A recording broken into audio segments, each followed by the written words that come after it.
Bien en santé, votre bien-être au quotidien. Isabelle Huot. Elle est fraîchement débarquée de Paris depuis hier soir. J'ai le grand bonheur d'accueillir la judoka olympienne, auteure Catherine Beauchemin-Pinard. Allô, Catherine? Allô? Allô? J'ai envie de savoir comment tu vas aujourd'hui, après justement les Olympiques de Paris. Est-ce que tu es sereine par rapport à tout ça? Oui, je vais bien. J'ai pris quelques jours de vacances à Paris avec des amis. Et là, je suis de retour. Je suis atterrie hier, en fait. Donc, Oui. là, j'ai mes valises qui sont encore dans le coin au bord, en fait. Prends le temps de les défaire, là. Écoute, t'as été dans un tourbillon pendant plusieurs semaines, là. Donc, on peut se permettre de relaxer un peu. Catherine, j'ai lu ton livre que j'ai adoré, Nourrir son corps. Là, t'es extrêmement transparente dans ce livre-là sur des troubles de conduite alimentaire que tu as eus. Parle-moi un petit peu de cette époque-là. Il y a une époque, tu dis que c'était une chute vers l'enfer parce que quand tu compétitionnais pour un poids de 57 kilos, c'était vraiment une période difficile pour toi. Hein? Oui, en fait, avant 2016, en vue des Jeux de Rio, je faisais les moins 57 kilos. Mais dans ce temps-là, il y avait des hauts, des bas, mais ça allait quand même bien. Mais c'est vraiment après les Jeux de Rio en 2016 que j'avais vraiment repoussé un peu tout après les Jeux de Rio. Avant les Jeux, j'étais comme, je vais pouvoir manger ça après les Jeux, je vais pouvoir boire ça, je vais pouvoir faire ci. Puis dire qu'après les Jeux, ça l'a juste explosé. Et j'ai pris 10 kilos en 2 mois, ce qui est quand même beaucoup. Puis c'est là que ma nutritionniste a fait, il y a peut-être un petit problème là, mais j'étais pas prête à changer de catégorie de poids. Je voulais pas accepter que mon corps, il était plus encore, qu'il était plus prêt à faire 57, qu'il fallait que je monte 63. C'est quand même un gros pas. Donc, pendant au moins 1 an, j'ai essayé de rester 57 kilos, fait des grosses pertes de poids. Ma première grosse perte de poids, j'ai perdu justement 10 kilos en 1 mois. 1 mois. Ce qui est pas oui, parce que là, tu compétitionnais 1 mois après, tu as pris 10-11 kilos durant les fêtes. Les vacances, c'était souvent difficile pour toi. Là, tu te retrouves 11 kilos de plus, puis tu as 1 mois pour le perdre parce que c'est une compétition catégorie de poids 57 kilos. Donc là, tu es tombé dans des restrictions sévères. Puis tu dis dans ton livre, les régimes, c'est la meilleure façon de prendre du poids. Ne jamais descendre en deçà de 1800 calories parce que tu sais que ça peut amener un cercle vicieux de « je me prive, j'ai des compulsions alimentaires ». Dans ton cas, tu te faisais vomir. Dans d'autres cas, ça va être de l'exercice physique à outrance ou des variations de poids corporel énormes, là. Oui, non, je l'ai vraiment vu. Tu sais, je mangeais tout le temps, quand je m'approchais des compétitions, il fallait que je mange en dessous de moins de 1500 calories quasiment. Et tu sais, à la fin, en fait, ça développe que tu t'écoutes plus tes signaux de faim. Puis quand j'ai recommencé, en fait, à manger normalement, c'était un problème c'est quand je dois manger, c'est quand je dois arrêter de manger parce que j'étais incapable de reconnaître tous les signaux de faim. Mais oui, c'est avec le temps, les grosses pertes de poids, j'ai l'impression que ça amène juste à prendre du poids. Puis même à la fin, quand j'essaie d'être 57 kilos, j'étais rendue plus grasse que je l'étais avant. Parce que mon corps, il essaie de se protéger, il essaie de faire des réserves. Donc, ça a tout un peu chamboulé mon métabolisme. Oui, absolument. Tu été accompagnée. À un moment donné, tu t'es dit, je me fais accompagner par une nutritionniste, Catherine Nolot, qui a révisé ton livre d'ailleurs, nutritionniste sportive, mais une psychologue spécialisée aussi pour accepter ton corps, pour travailler la faim, la satiété. Puis tu dis, j'avais tendance à manger mes émotions. Tu as travaillé ça pendant plusieurs mois avec la psychologue, là. Oui, mais c'était vraiment essayer de trouver, en fait, des repères, qu'est-ce que je dois faire au lieu de toujours me revirer vers la nourriture. Si, mettons, une compétition allait moins, mon premier réflexe, c'était, je vais aller m'en priver après la compétition. Puis c'était au point à chaque fois que tu te sens pas bien, tu te sens ballonné, t'as quasiment mal au cœur parce que t'as trop mangé.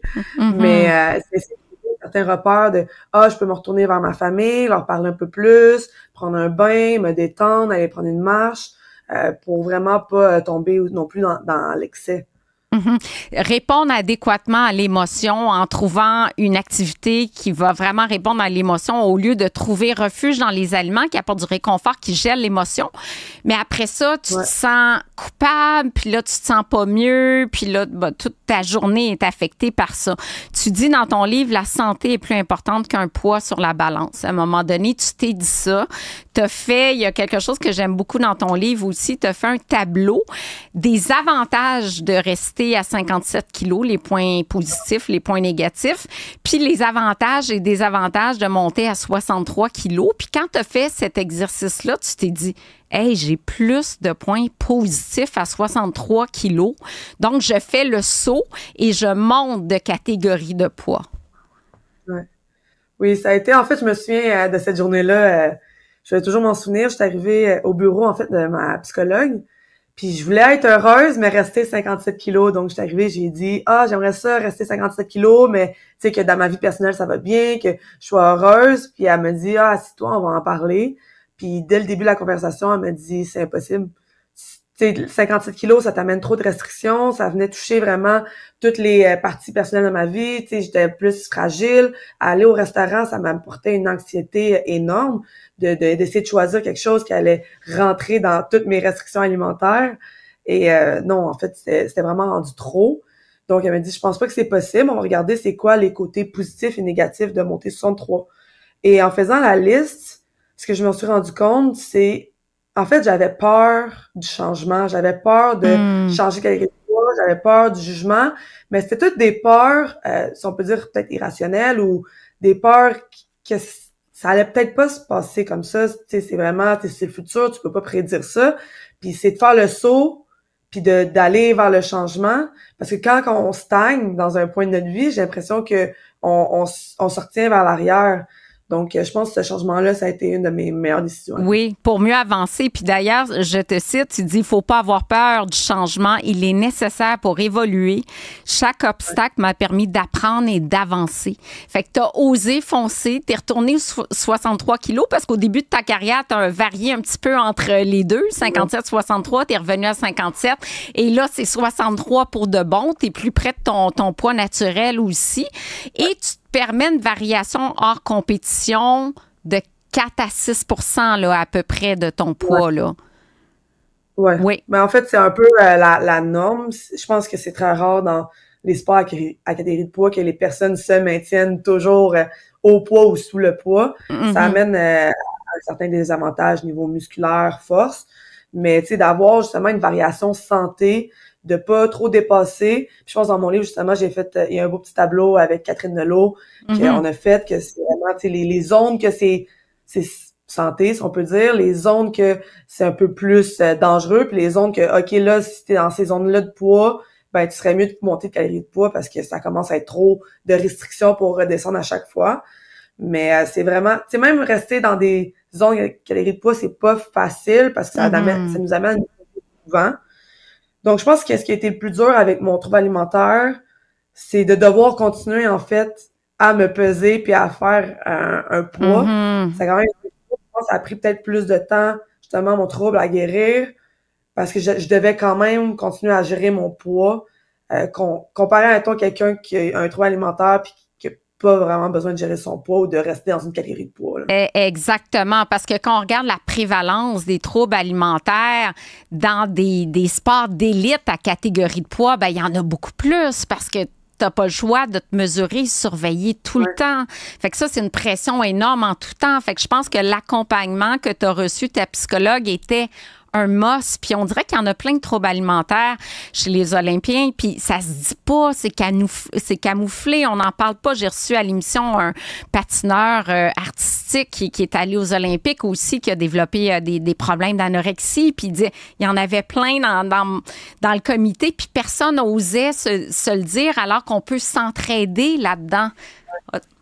Mais en fait, j'ai l'impression que ça devient une norme dans les fédérations ou pas nécessairement les fédérations, mais oui. Tu sais, tout le monde fait ça, fait que je vais le faire. Puis certains comportements troubles alimentaires sont considérés en fait des sacrifices faits par les athlètes pour devenir des athlètes élites. Mais t'es pas obligé de faire ce sacrifice-là, t'es pas obligé de te priver, t'es pas obligé de faire... tu sais, il y a des poids santé à régler, mais tu sais, certains athlètes, justement, comme patinage artistique, les sports jugés, plongeon, nage artistique, tu sais, c'est beaucoup sur le poids, beaucoup sur l'apparence, beaucoup, ce qui développe aussi beaucoup de problèmes alimentaires. Là. Le monde se font dire, genre, comment tu parais, faut que tu paraisses mince, faudrait que tu perdes du poids pour que tu ressembles à toute l'équipe. Donc, il y a beaucoup de problèmes alimentaires, je trouve, qui est considéré normal pour être un athlète qui devrait pas l'être. Alors qu'on peut très bien performer en étant dans l'équilibre. L'équilibre alimentaire, tu l'as prouvé notamment aux Jeux de Tokyo en 2021. T'avais vraiment un poids d'équilibre, t'étais stable, tu gérais bien ta relation avec les aliments. Puis d'ailleurs, dans ton livre, mais c'est une foule de trucs. Et moi-même, en tant qu'experte, j'ai appris beaucoup parce que je suis pas spécialisée en nutrition sportive. Donc, le rôle des macronutriments, les glucides, c'est mal aimé, mais combien essentiel aux sportifs. Qu'est-ce que tu fais pour retrouver ton poids de façon saine près d'un événement? Donc, la perte d'une livre par semaine, on diminue à 2200 calories, on y va progressif. La coupe, la déshydratation, comment ça se passe de façon passive, active? Écoute, en plus de ça, il y a 55 recettes, des recettes gourmandes et santé. J'ai vraiment, vraiment adoré ton livre. J'ai appris beaucoup. Donc, nourrir son corps, comment la nutrition m'a finalement permis de performer aux Jeux de Tokyo en 2020. Puis je dirais, tu as remporté plein de podiums. Tu es un modèle pour plusieurs Québécois. En plus, tu es étudiant en comptabilité. Là, je pense que tu fais même ta maîtrise en fiscalité. En fait, je fais le diplôme d'études supérieures. Éventuellement, je vais faire ma maîtrise. C'est dans mes objectifs aussi. En fiscalité, là, j'ai 3 cours qui vont commencer en septembre. Donc, ça va être mes nouveaux projets pour les prochains mois. Tu conjugues les compétitions, les entraînements, 15 heures semaine, 3 heures par jour aux études. Superwoman, on est pas mal fiers de toi. Merci infiniment, Catherine Beauchemin-Pinard. Puis j'invite vraiment les auditeurs, téléspectateurs à aller chercher ton livre. Vraiment un bijou. Merci. Merci beaucoup.